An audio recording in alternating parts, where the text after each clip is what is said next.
Welcome once again to the Young Achiever Show. Today we have an amazing guest with us today. She is a recent Guinness World Record holder of the most heads locked in 8 hours. Yes, in 8 hours. Help me welcome Miss Abigail Chelsea Owusua Ansah. Welcome, madam. Thank you.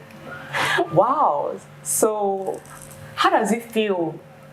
You are the recent Guinness Book of Record world holder for heads locked.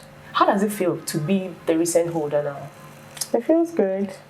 I'm excited. You can see from your face. You can see from it. What inspired you to break this record? Okay, so I got the inspiration from when I when I saw people doing it from Ghana, and then they couldn't achieve it, and I felt like I know how to do logs and I can do it better, so why don't I try it? Okay. And do you receive any support? Yes, I had a couple of sponsors. So how has the record impacted your work? Okay, so I have had a lot of impact. I've had people calling, people coming in, and then people also calling to inquiries about training and stuff. So I think it's good. And how are you handling the feeling? I'm calm. Naturally, I'm a calm person. So, it's normal. I feel like it's normal. It's something that has been part of me. Yes, so it's normal. If you come to Ashomalist, everybody knows yoga. So it's something that has been there already. So, yeah, I don't see anything different. And weren't you afraid about what Ghanaians will say? So from the beginning, I was a bit scared because of the incident, and at a point in time, Ghanaians were tired of this record thing. So I felt like no one would come through for me. Okay, yeah. That's nice. That's nice. So, what did you do to ensure that your record was authentic, and how were you to prepare to be able to answer Ghanaians who asked you for evidence? I didn't have it. I don't think I thought of having any challenges bringing out my record. Okay. Because from the onset, I felt like I'll be able to do this. You understand? So the day that they sent me the email that it was confirmed, I wasn't surprised. Wow. Because I was expecting it. I didn't break any rule. Well, that's nice. And what are some of the challenges that you were met with when going through this challenge? The support. And then the turning up, people didn't come. Oh. So it was the evening when my husband's friends started coming, and then my customers too. And then I was excited. At least some believed in me. So can you tell us who was the holder of the record before you were through the person, or are you happy to be the first? Okay, I'm not the first, but the first person is from India, and it's 1983. Oh, that's a long time. Yes, that's a long time. I don't know the name. So it took you many years. It took many years for a new person to replace that person. Oh, that's nice. And can you tell us what inspired you to do logs? Okay, so I wanted to clear the misconceptions about people with dreadlocks. Okay. Yes, and then we as Africans, we believe that if you have locks, or you can't work in the corporate world, you can't have anything good going on for you. But you see, most of our MPs, the women in the parliament, they have locks and they are doing well for themselves.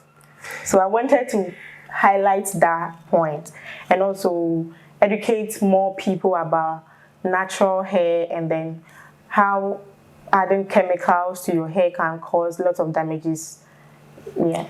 Can you tell us about your log shop? It is in Yoga Logs, right? Yeah. Okay, tell us something about it. So at Yoga Logs, we do all type of logs, and we are located at Ashoman Estates, Blue Kiosk Junction, on your right, the White Story building.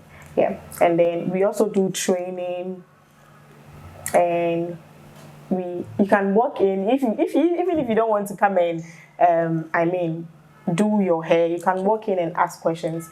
We are here to answer all the questions about hair and how to keep your hair, even if you don't have locks, how to maintain your natural hair, how to keep it, and how to go about it. Yeah. So how many years have you been in business? Professionally, 6 years. I started with home service, and then 4 years ago I got the shop. That's nice. Were there any challenges when it came to starting the shop? Yes, there was lots of challenges.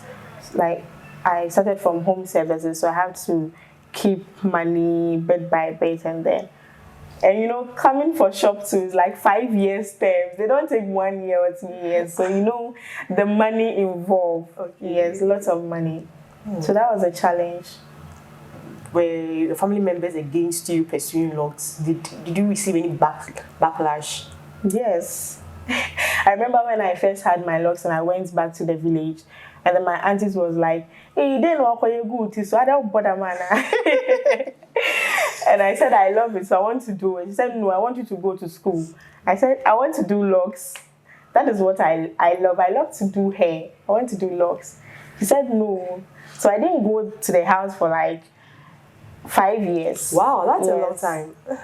That's a really long time. So tell us about yourself. We know you've broken the Guinness World Record for the most hair and hair locked. We don't know you.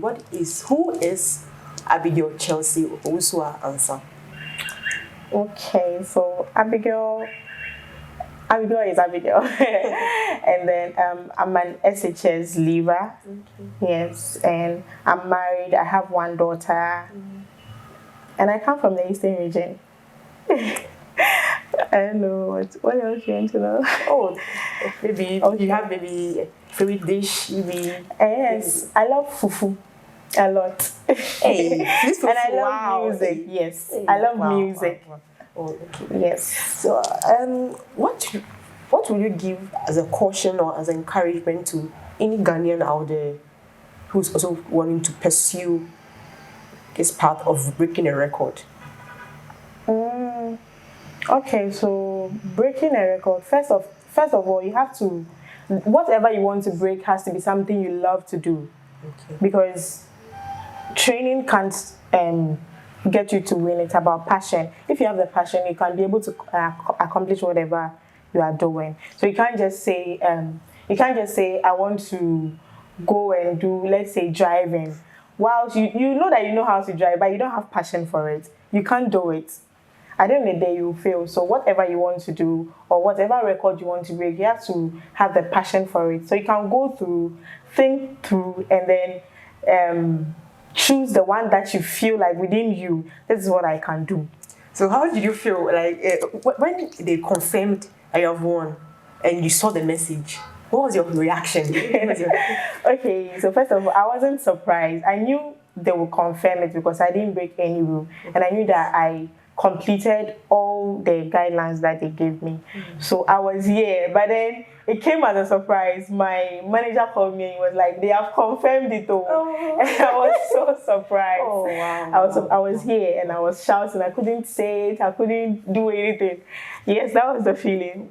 You've done very well. Thank you. And in this issue of other Ghanaians have tried to break records and they fail at it, and some of them being fake or anything. What is your thoughts about this issue, and what would you like to say? If others, we've already talked about how it must be your passion, but what do you think about others that tried and they failed? I feel like maybe they didn't read the rules well. And if you don't, as I said, if you don't have the passion, you can't do it. If you have the passion, it will give you determination, you understand, and then you can do it. So I feel like they didn't read it. Because me, I had 20 minutes break, but I didn't do it. I didn't go for break. Okay. Yes, so because I really wanted to complete, or the first person that had a record did 20 people. 20 people. And then I gave Guinness that I'm going to do 25 people. But because I didn't go for break and I had the passion and determination for it, I did 27 people. You've done so well. Clap for you. Clap for you. You've done so well. That's really, really good. And when you think about the locks industry, I know you said this is your place. This is very, very good. I would say actually. Thank you. Is it a vibrant industry? Are there more people in it, or are there more people there's no interest in it? What do you say if somebody wants to go into the locks industry, and with these conceptions that you face, what do you tell that person? Okay, so what I would say is, it's good. It's good to be a loctician. It brings more income because locks is very expensive and it saves money as well. It's giving me money. It saves you money because you can have locks for, let's say, a month, and you can decide not to go and relocate, but your hair will still be intact when you wash it. So it will save you money. It will save you time. So I would encourage people to learn locks, and then I will encourage people to do locks. Because imagine going to the office, now going to comb your hair, put on weave on, you have to go and braid cornrow and stuff. It will waste your time. But when you have locks, you just put small water in your hand and then cream or oil, then you just rub it. You are good to go. Okay, I've heard this is actually a misconception I heard that locks can affect your hair. No. Is it true or braid can rather affect you? Okay. Okay. And then I have had a couple of people coming in with loss of hair, and then lock will rather repair it.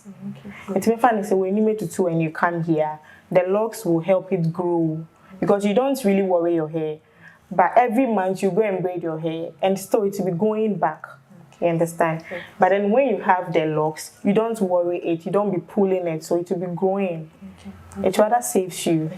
So, do you have any words to say? Okay, so I want to say thank you to Ghanaians too. I want to say thank you to those who didn't believe in me first. And then thank you to everyone who believed in me and then supported me. And then I want to tell them that they should learn something with their hands. And they shouldn't wait for the government, or they shouldn't wait for someone to establish business before they would say they will employ them. They should work. They should come here and come and learn.